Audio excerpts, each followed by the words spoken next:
ये कहानी दिलीप एडिट के द्वारा बनाई गई है। कहानी का नाम छोटा कदम बड़ी उड़ान। एक छोटे से गांव में एक लड़का रहता था, अर्जुन। उसका सपना था कि वह एक बड़ा वैज्ञानिक बने और दुनिया में अपने गांव का नाम रोशन करे।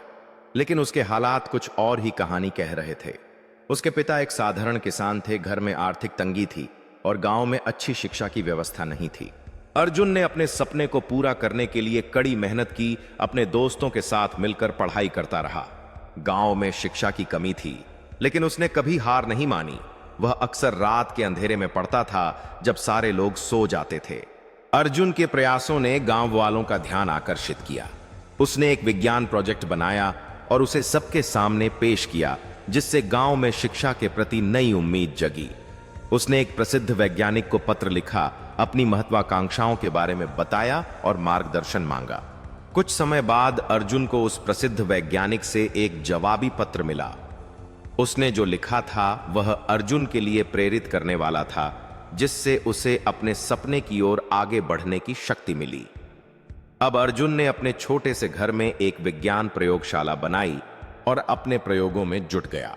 अर्जुन रोज खेतों में अपने पिता की मदद करता और शाम को अपने पुराने किताबों से पढ़ाई करता। गांव के लोग उसका मजाक उड़ाते, कहते, गांव का लड़का है, बड़ा आदमी बनने का सपना छोड़ दे। लेकिन अर्जुन को अपने सपने पर भरोसा था। उसने ठान लिया था कि चाहे जो हो, वह हार नहीं मानेगा। एक दिन गांव में एक शिक्षक आए जो शहर से ट्रांसफर होकर वहां पहुंचे थे। उन्होंने अर्जुन की लगन और मेहनत देखी। उन्होंने अर्जुन को गाइड करना शुरू किया। अर्जुन ने रात दिन मेहनत की, किताबों को घिस डाला, सवालों को 100 बार दोहराया और आखिरकार उसने एक प्रतिष्ठित विज्ञान प्रतियोगिता के लिए आवेदन किया। जब परिणाम आया तो सब हैरान रह गए। अर्जुन ने पूरे राज्य में पहला स्थान हासिल किया। अब उसे शहर के एक नामी स्कूल में स्कॉलरशिप पर पढ़ने का मौका मिला। कुछ सालों बाद वही अर्जुन देश के टॉप साइंटिस्टों में गिना जाने लगा।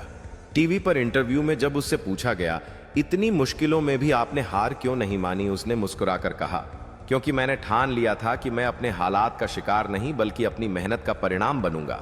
सीख हालात चाहे जैसे भी हों, अगर इरादे मजबूत हों और मेहनत सच्ची हो तो कोई भी सपना बड़ा नहीं होता। हर बड़ा सपना छोटे कदमों से शुरू होता है।